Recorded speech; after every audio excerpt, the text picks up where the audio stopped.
Hello and welcome back to Bookish Theories. In today's video, I would like to talk about Guillermo del Toro's Pan's Labyrinth, focusing on the way the movie uses fairy tales as a mirror that reflects the real world. Last month, Del Toro released the novel Pans Labyrinth the Labyrinth of the FAUN, the book adaptation of the movie written in collaboration with German writer Cornelia Funke. The book is very faithful to the original, but it also adds new information regarding the origins of the magical aspects of the story. So in case you guys are not familiar with the movie or the book, I highly suggest you go check them out before watching this video because it will contain spoilers. Now, before we dive right into the topic of this video, here's a quick recap to refresh your memory. Pan's Labyrinth is set in 1944 post-Civil War Spain, and it tells the story of Ophelia, a young girl who moves in a secluded mill in the middle of the woods with his pregnant mother Carmen. After the death of her husband, Carmen got married to Captain Vidal, a ruthless fascist who is in charge of fighting the resistance hiding in the mountains. While Carmen's health gets increasingly worse and the spies hidden in the mill try to help the resistance defeat Vidal, Ophelia finds herself in a world that is as magical as it is unforgiving. Ophelia's adventure begins when she befriends a fairy that leads her inside a labyrinth in the woods. When inside, Ophelia meets the FAUN, a creature part man, part goat and part tree that reveals that Ophelia is actually the reincarnation of Moana, the lost princess of the underground kingdom. In order to reunite with a true family, Ophelia has to undergo 3 tasks, and the rest of the story follows the girl trying to fulfill her destiny while surviving in the grasp of Vidal. Now, right off the bat, we can see that the story has many elements in common with those of a fairy tale. Ophelia is a young girl with a difficult life, a sick mother and an evil stepfather. She meets a magical creature that shows her the way to escape her life of misery, and after going on a dangerous journey, she eventually has a happy ending. So far so good, right? Except Pan's Labyrinth is no ordinary fairy tale, or at least not like the ones we are used to nowadays. This is evident since the very first shot of the movie, when we are shown that Ophelia's happy ending is, well, death. After slaying a giant toad, escaping a child-eating monster and saving her brother from Vidal, Ophelia is faced with a choice: either sacrifice the baby to the FAUN or remain trapped in the mortal world forever. Ophelia eventually chooses to sacrifice herself to save the baby, and it's exactly this sacrifice that grants her the entrance to her kingdom. At first glance, Ophelia's death may be seen as a detachment from the fairy tale motif, maybe even a twist that seems incoherent with the genre, but in reality it's far from it. By focusing on the brutality and the unforgiving nature of war, by portraying the violence, the abuse, the injustice and the death of innocent people, Del Toro actually reclaimed fairy tales as a medium not just used to escape reality, but to talk about it as well. Fairy tales are stories most of us grew up watching filtered through the lenses of Walt Disney's classics, but these stories, as faithful as they might have been to their 19th century source material, were quite different from their original counterparts. From those tales, that is, people like Charles Perrault and the Brothers Grimm extrapolated the versions we know nowadays. If Disney's fairy tales can be considered a dreamlike version of reality where no matter what the hero ends up living happily ever after, this was not always the case for the original fairy tales, which were stories about subverting the social order, rebelling against misfortune, and finding entertainment in tales that were much more realistic than one would expect. While the basic structure of fairy tales remains pretty much unchanged, the original ones often included scenes of violence, abuse, rape, and murder. And that's because they reflected the reality the audience lived in at the time. You see, in order to understand fairy tales, we first need to understand their origins, which is not easy because as far as we know, they belong to oral tradition. They were stories told by the people for the people, and their aim was not necessarily didactic, but often purely focused on entertainment. Nowadays, we tend to associate fairy tales to children, but back when these stories were created, this was not the case, because, believe it or not, childhood was not perceived the way we do now. As strange as it may sound, our idea of childhood is fairly recent, and the improvement of the quality of life of the general population had a lot to do with it. Back in the Middle Ages, for instance, a child belonging to the lower class was not considered as someone who needed to be protected, educated or nurtured, but merely as a person that was meant to join the workforce as soon as possible. The difference between childhood and adulthood was pretty much non-existent, so fairy tales were meant for everybody, and because of that they were often very graphic. Just like Disney's fairy tales reflect the modern audience's dreams and desires, the original ones were the result of the life lived by those who told them and listened to them. They were used as a medium of entertainment, understanding, comfort, or even warning, but the moral teaching we usually get from the stories we know now are the product of later adaptations. When I said the Pans Labyrinth reclaimed the fairy tale tradition and employed it the way it was originally meant to, this is exactly what I mean. Much like the children who listen to the original stories, Ophelia is a kid that is exposed to a world that's scary, brutal, and violent. She sees war, death, pain, suffering, and this forces her to grow up fast and let go of her innocence. Much like what happened in real life, Ophelia tries to deal with the harsh world she lives in by finding solace in fairy tales. But these stories are not only considered a distraction, but a useful guide to the adult world, which is something explicitly stated at the beginning of the book.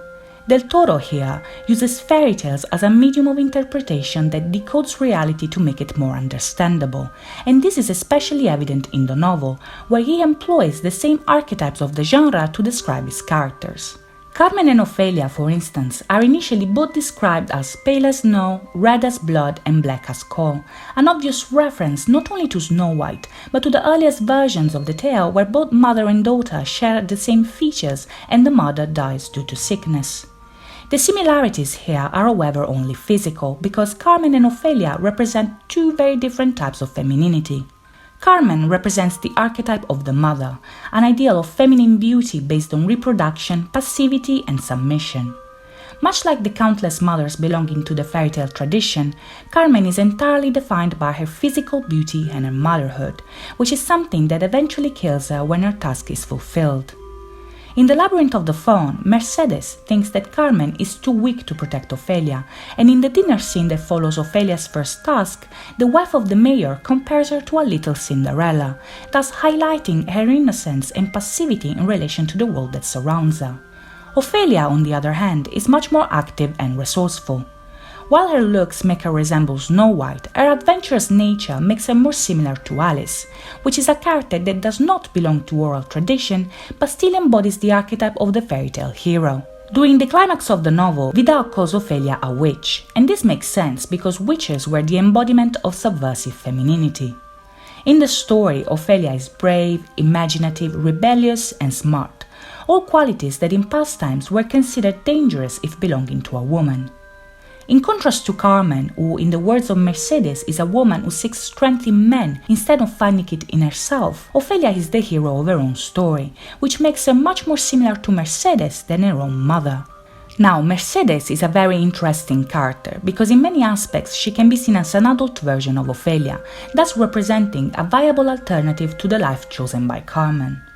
During their first encounter in the book, Ophelia thinks that Mercedes looks either like a princess in disguise or like an enchantress, while later on Vidal calls her a witch too. This is important because the archetypes Mercedes is associated with are the same Ophelia is linked to as well. Both characters share a love for fairy tales. They are brave, resourceful, they keep secrets and see things that most don't. But most importantly, both characters disobey, and it's precisely this desire for subversion that makes them heroic figures that counterpose Carmen's passivity and Vidal's evilness. Now, Vidal is probably the character that best conveys the mirroring aspect of fairy tales as a reflection of reality. In both movie and book, Vidal's character is very real. He is the embodiment of the fascist ideology that terrorized Europe for decades, and in the book he is compared to Bluebeard, but also to a wolf, an obvious reference to Little Red Riding Hood. According to Ophelia, Vidal and his men are all man-eating wolves, and this is something Vidal thinks about himself as well. In both the movie and the book, Vidal is associated with three objects: the pocket watch, the mirror, and the razor, all things that play an important role in the symbolic nature of his character. In the Labyrinth of the Faun, it is explained that the razor is cursed, and when Vidal uses it in front of the mirror, he sees it as his claws and teeth, thus showing that the mirror literally reflects his predatory nature that's then recontextualized in the wolf archetype of the fairy tale tradition. The watch, on the other hand, is a family heirloom that symbolizes the passage of time and Vidal's obsession with immortality, but it's also an object that reminds us of the cyclical nature of history, which is a concept that in Pan's Labyrinth implies the constant repetition of events. Like Ophelia represents the girl that Mercedes once was, Vidal is one of the many incarnations of evil that threatens the world. Like Dr. Ferreira says, you kill him and the evil is temporarily stopped, but soon enough another will come that will do the same as him. The cyclical nature of time is an important aspect in the development of the fairy tale archetypes because their creation heavily relies on repetition. Fairy tales are so popular because they tell stories all of us can relate to. They revolve around struggles, conflicts and emotions that belong to all of us no matter where we come from. They originate from reality to help us understand and cope with what we go through in our lives. And Pans Labyrinth shows this very clearly, not only with the characterization of the protagonists, but with the events depicted as well. Ophelia's first task, for instance, is mirrored by Mercedes' own task in the real world. While Ophelia has to retrieve a key hidden inside a giant toad, Mercedes has to steal the pantry's key from Vidal in order to help the resistance. Both of them are eventually victorious, but the ordeal is far from over. In Ophelia's second task, we meet the Pale Man, which is undoubtedly one of the most memorable monsters ever put to film. In the movie, the Pale Man is described as a creature that looks human but is not human at all. But in the Labyrinth of the FAUN, it is revealed that the monster was born as a man and only later became the creature we meet in the underground hall.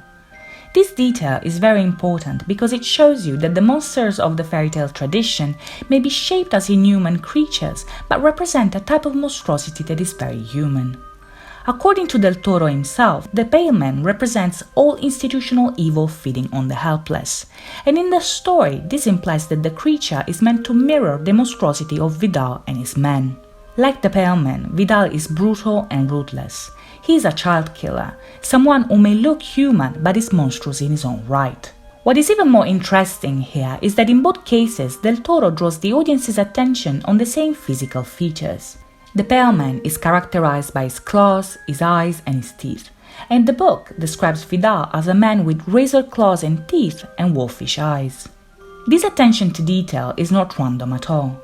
In the reality Ophelia lives in, it's Vidal who represents the institutional evil that feeds on the helpless, and this is especially evident in the dinner scene, where Vidal occupies the very same seat occupied by the Pale Man underground. In the Labyrinth of the FAUN, the meal's table is described as a table that serves only death and not food anymore, and the very same thing can be said for the Pale Man's table, which is full of delicious food but only brings death to those who indulge in the feasting. In the light of what we've seen until now, I think that Del Toro's use of fairy tale tropes and archetypes perfectly explores the reality we are being presented on screen and on page. Much like what happened when these stories were originally created, Ophelia is both the audience and the protagonist of the fairy tales that help her cope with the reality that surrounds her, and because of that she is victorious even if she meets a very tragic end. Much like the original fairy tales, Pans Labyrinth is a story that explores the ways to the human heart by using magical elements as a light that guides us in the path towards understanding ourselves and the world we live in. It's a story about love and loss, good and evil, hope and suffering, courage and choice. It shows us that reality can be very dark, but also much more magical than one would expect, something that all of us need to remember from time to time. So that's it from me today. I hope you guys enjoyed this video, and if you did or have any requests for future videos, please let me know in the comments down below. Did you read The Labyrinth of the FAUN? If you didn't, I highly recommend because it's really great. Please don't forget to like and subscribe. Thank you so much for watching. I'll see you next time. Bye bye!